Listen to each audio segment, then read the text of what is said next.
अब मेरा सादर अनुरोध लोकसभा में सबसे बड़े विपक्षी दल के नेता श्री अधीर रंजन चौधरी जी से कि वे अपना संबोधन प्रस्तुत करें।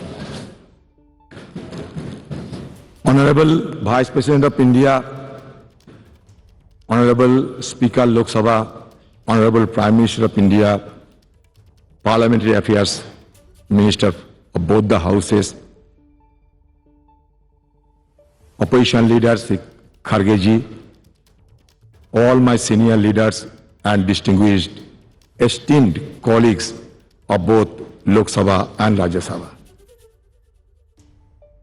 Having seized this opportunity without making any compunction, without mincing any word, I must state that I feel elevated and elated of having been stood in this podium, which had witnessed a caravan of historical episodes and numerous momentous events in the midst of the galaxy of luminaries who had rigged up their brain and burned the midnight oil to frame the Constitution of India in this august house, which is called at the time Constituent Assembly. So we are proud of all of them, numbering 389 members, including 296 from British India and 93 from princely states. In this house also, in this house, in the year 1947, 22nd January, the objectives resolution numbering 8 was passed, was adopted, which was proposed by Jawaharlal Nehru ji also, which had inspired the shaping of our constitution in subsequent stages also. So now, in this august house, all of us are well experienced and known the journey, the odyssey of our constitution.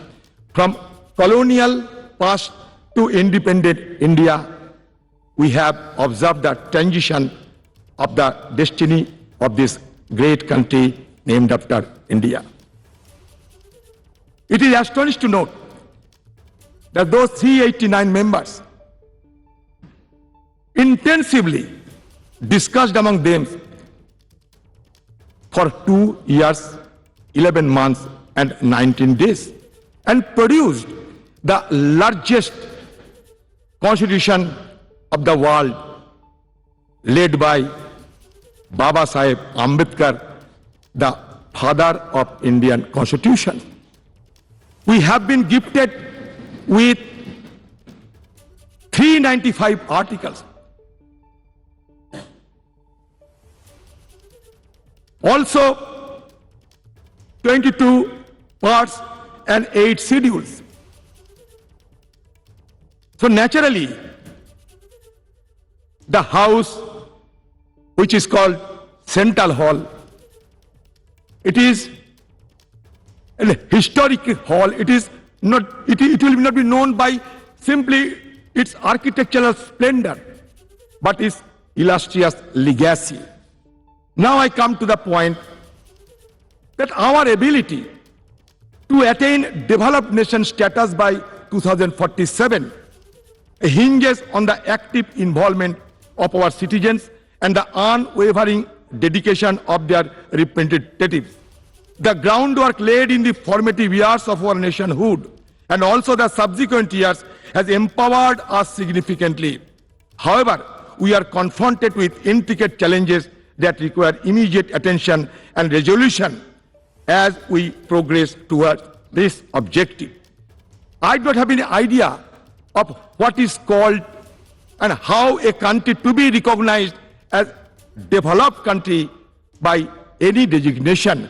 I do not have any idea of any global consensus is existed or not, because when we see other developed countries, among the various key determinants, one determinant is always followed, that is Human Development Index. And insofar as Human Development Index, India has been lagging behind and we are ranked 131 out of 189 countries. At present, disconcerting reports reveal that the top 10% of India's population controls a staggering 77% of nation's total wealth.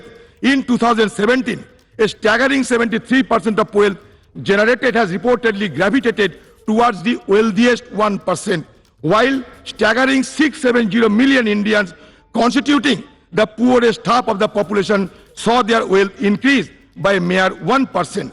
This stark disparity presents a crucial challenge in ensuring that millions of people living below the poverty line have access to fundamental necessities like food, shelter and healthcare, a prerequisite for advancing towards developed nation status. While India boasts of a sizable youth population, high unemployment rates pose a significant hurdle to leveraging this demographic advantage. Addressing this challenge is paramount, necessitating a concerted focus on job creation and the encouragement of entrepreneurship. It is essential to enable India's youthful population to contribute substantially to the country's economic growth and development. Despite India being the world's fifth largest economy, our per capita GDP falls far behind that of developed nations. Tackling this economic growth challenge requires pro-growth government policies, maintaining low inflation, reducing interest rates, alleviating unemployment, fostering a skilled workforce, bolstering purchasing power, stimulating demand, and enhancing the healthcare and education sector. India must prioritize the development of a globally competitive, labor-intensive manufacturing sector capable of generating significant employment opportunities. In sum, addressing the pressing issue of high youth unemployment is a pivotal step for India's march toward developed nation status by 2047. I am impatient. I do not want to wait till 2047. Why not before 2047? To realize the vision of becoming developed nation, India must pursue a growth trajectory that is both comprehensive and sustainable. Economic growth must be all-inclusive, benefiting every citizen. An overarching focus on human development, encompassing access to healthcare, education and essential services must be implemented holistically. The challenge of transforming India into a developed nation by 2047 are substantial, encompassing poverty, infrastructure deficit and environmental sustainability. By implementing a holistic strategy that encompasses infrastructure development, attraction of investment, enhancement of education, promotion of innovation, social welfare, environmental conservation, paying emphasis on manufacturing and integration of technology, India can pave the way for its emergence as a developed nation. It is only with unwavering determination, collective commitment that the country can realize this visionary goal and unlock its potential on the global stage.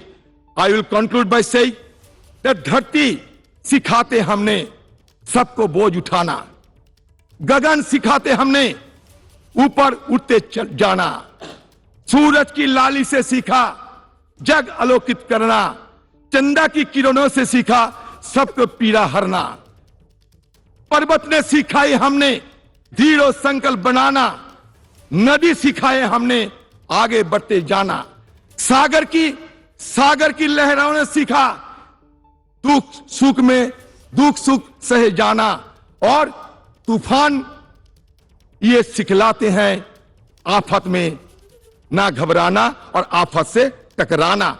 हम चाहते हैं कि ये separation of power should be maintained in a judicious manner and also in presence of all the guiding light of our country. I must suggest that India is not a homogeneous society, rather it is a heterogeneous society. But now the need of the hour is to maintain the harmonious society. With this word, I am concluding my speech. Thank you. Jai Hind, Bande Mataram.